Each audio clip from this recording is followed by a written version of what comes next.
burayı kullanacak olan sizlersiniz. Yani sizin genç arkadaşlar burayı kullanacaklar. Gençlik Meclisi'nin aldığı kararlar, görüşleri bizim için çok önemli. Gençlik Meclisi'ndeki alınan kararları biz sanki bizim belediye meclisinden alınan kararlarmış gibi değerlendirip onları nasıl uygulayabiliriz? Bu kütüphane hakikaten bittiğinde herkesin parmakla göstereceği çok güzel bir yer olacak. Yani Malatya'nın medarı iftiharı olacak burası. Şimdi onun için sizin burada dokunuşlarınız önemli. Mesela biz burada işte bir takım tasarımlar yaptık. Burada gördüğünüz gibi hani zemininde tut her şey. Burada masalardaki aydınlatması şeyine kadar. Yani bilgisayarlarımız, özel bilgisayarlar bunların hepsi. Masaları, mobilyaları gerçekten çok özel seçilmiş şeyler bunlar. Onlar zannediyor ki 4 duvar, içlerinde masa atacağız, üzerine bilgisayar masası tutacağız. Böyle değil.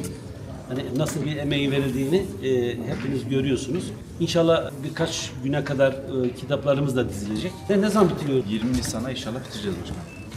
Bitecek. Biraz biz insanlarımız gelsin görsün, belki birden hemen sunmayabiliriz eğitime. Burası aynı zamanda amfi şeklinde yapmamızın nedeni de hem bir görsel açıdan hem de üniversiteye hazırlanan burada her türlü öğrenci olacak. Burada KPSS'ye çalışanı geliyor, ALES'e çalışan geliyor. Yani her türlü öğrenciyi burada bulabilirsiniz. 7/24 açık olacak.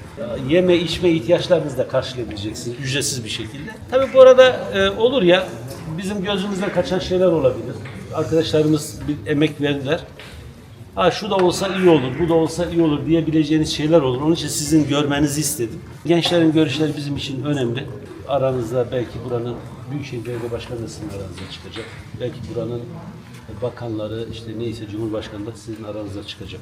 Geleceğimizi sizler inşa edeceksiniz arkadaşlar. İnsanlarımız çok merak etti, öğrencilerimiz merak etti. Önce bir şöyle bir ziyarete açalım, gelsinler buraları bir görsünler. Sınavla ilgili işte moral, motivasyon, psikolojik hazırlıklar bu tür çalışmalar yapalım diyorlar. Burada hem vatandaşımız kütüphaneyi tanımış olur, görmüş olur, insanımızla hem tanıtmış oluruz. Hem de önemli bir görevi ifa etmiş oluruz diye.